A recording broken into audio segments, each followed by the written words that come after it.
Hello बच्चों, स्वागत है आपका दिनेश सर चैनल पर। इस वीडियो में बात करेंगे 12th स्टैंडर्ड की जो बोर्ड एग्जाम होने वाली है उसके लिए एग्जाम फॉर्म फिलिंग डेट्स के बारे में। यस बच्चों, आपको पता है 2025 के फरवरी 11 से ही हमारी बोर्ड एग्जाम स्टार्ट हो रही है। इस बार 10 दिन पहले कर दी गई एग्जाम, लेकिन इस एग्जाम में बैठने के लिए जो हॉल टिकट आता है जो जनवरी के एंड में आएगा आपके पास, उस हॉल टिकट के लिए हमें एक एग्जाम फॉर्म भरना पड़ता है।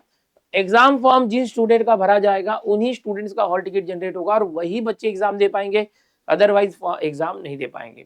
जो बच्चे रेगुलर स्टूडेंट हैं, कॉलेज में जूनियर कॉलेज में जा रहे हैं, उनके जो कॉलेज में क्लास होता है, उनका उस क्लास के जो टीचर होते हैं, क्लास टीचर, वो ये फॉर्म ऑनलाइन तरीके से भरेंगे ऑन बिहाफ ऑफ यू, यानी आपके बिहाफ पे आपके क्लास टीचर जो है ये फॉर्म भरेंगे। और जो बच्चे प्राइवेट दे रहे हैं, फॉर्म नंबर 17 दे रहे हैं, रिपीटर दे रहे हैं, उन्हें भी अपने सेंटर पे विजिट करना है जहां से उन्होंने पहले 12th किया था। रिपीटर्स वगैरह इंप्रूवमेंट के लिए आपका पिछला जो कॉलेज था जहां से आपने 12th किया था और आप फेल हो गए थे या कम मार्क्स आया था, आप रिपीटर है या इम्प्रूवमेंट एग्जाम देना चाहते तो उसी कॉलेज से आप कर सकते हैं जहां पर आपने 12th दिया था। जो बच्चे 10वीं या 11वीं के बाद डायरेक्ट 12वीं देना चाहते हैं और उनका जो सेंटर है जहां से उन्होंने एनरोलमेंट करा है वहीं से वो ये एग्जाम फॉर्म भरेंगे। अब जो रेगुलर बच्चे हैं या ये सभी बच्चे, इनको हम बोलते हैं नियमित विद्यार्थी, पुनर्परीक्षार्थी और इस तरह से सब चीजें होती हैं। तो ये बच्चे एग्जाम फॉर्म क्या है पहले तो ये जान लो कि फरवरी में होने वाली एग्जाम के लिए कुछ एक फीस भरनी होती है, क्योंकि जब आप बोर्ड एग्जाम देंगे तो आपके बोर्ड एग्जाम के लिए क्वेश्चन पेपर प्रिंट होके आता है, आंसर पेपर आपको मिलता है और बहुत सारी चीजें होती है, तो खर्च होता है। तो महाराष्ट्र बोर्ड क्या करता है, हर बच्चे से एग्जाम का खर्च वसूल करता है। अब वो करने के लिए उन बच्चों का एक फॉर्म भरा जाता है जिसे कहा जाता है एग्जाम फॉर्म। 12वीं के बच्चों के लिए महाराष्ट्र बोर्ड की तरफ से एक सर्कुलर आया है ये। ओके, अब ये ऑफिशियली वेबसाइट पर नहीं दिख रहा है, बट बोर्ड जो है पहले सब चीजें जो है अपने ऑफिशियल व्हाट्सएप एचएम हेडमास्टर के ग्रुप में भेजता है, तो वहां से हमें भी मिला है। तो ये जो 12वीं के बच्चे हैं उन्हें जो बोर्ड का एग्जाम फॉर्म भरना है उसकी डेट डिक्लेयर हो गई है, यानी 1 ऑक्टोबर मंगळवार 1 ऑक्टोबर 2024 ते बुधवार दिनांक 30 ऑक्टोबर 2024, यानी 1 अक्टूबर से 30 अक्टूबर 2024, ये एक महीने का डेट दिया गया है कि 12वीं में पढ़ने वाले, 12th में पढ़ने वाले स्टेट बोर्ड के सभी बच्चों को फॉर्म भरना है, एग्जाम फॉर्म भरना है। अब वो बच्चा रिपीटर हो सकता है, रेगुलर हो सकता है, इंप्रूवमेंट एग्जाम वाला हो सकता है, आइसोलेटेड हो सकता है, प्राइवेट कैंडिडेट 70 नंबर फॉर्म वाला हो सकता है। सभी बच्चे जिनको भी इस आने वाले फरवरी में एग्जाम देनी है उन्हें ये एग्जाम फॉर्म भरना है। ठीक है, अब ये जो एग्जाम फॉर्म होता है ये बच्चा खुद भर सकता है क्या? महाराष्ट्र बोर्ड की वेबसाइट यहाँ दी हुई है, वहां जाके खुद भर सकता है? नहीं, ये महाराष्ट्र बोर्ड की जो वेबसाइट होती है, इस वेबसाइट पर अगर हम जाते हैं तो यहाँ पर एक लॉगिन होता है। ओके, आपको बताना चाहेंगे, होम पेज पर हम आते हैं। हाँ, यहाँ पर देखेंगे, यस, यहाँ पर एक लॉगिन होता है, स्टूडेंट लॉगिन है। तो यहाँ पर अभी स्टूडेंट लॉगिन के जरिए तो नहीं भर पाएंगे, इंस्टीट्यूट लॉगिन के जरिए जो कॉलेज वाले होते हैं। ओके, अगर आपका कॉलेज है तो यहाँ पर HSC login form, exam application form यहाँ से कर लेंगे। ओके, जो 10वीं के लोग होते हैं वो यहाँ से करते हैं। ठीक है, तो ये तो हो गई वेबसाइट की बात, की वेबसाइट पर कैसे होता है। यहाँ से जो करेंगे ये बच्चा खुद कर पाएगा? नहीं सर, यहाँ स्टूडेंट लॉगिन दिया हुआ है तो क्या हम स्टूडेंट लॉगिन में करेंगे? नहीं, ये फैसिलिटी स्टूडेंट के लॉगिन में नहीं है, ये कॉलेज के लॉगिन में होता है। इंस्टीट्यूट लॉगिन मतलब कॉलेज लॉगिन। महाराष्ट्र बोर्ड बहुत सारी फैसिलिटी स्टूडेंट को भी देता है, पर ये फॉर्म भरने के अलावा अदर, जैसे कि आपको माइग्रेशन सर्टिफिकेट चाहिए होगा, रीचेकिंग करवानी होगी, वेरिफिकेशन कराना है अपने आंसर का एग्जाम होने के बाद, तो वो सारी चीजें आप लॉगिन करके करें।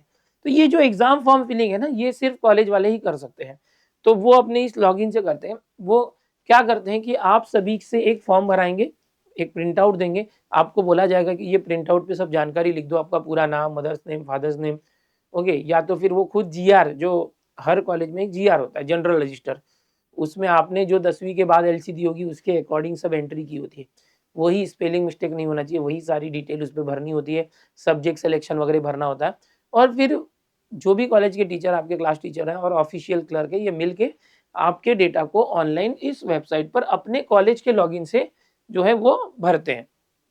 जैसे आपके क्लास में 120 बच्चे हैं, तो जो आपके क्लास टीचर हैं वो 120 बच्चों का पूरा फॉर्म भरेंगे, या तो आपके ऑफिस की जो क्लर्क होंगे वो।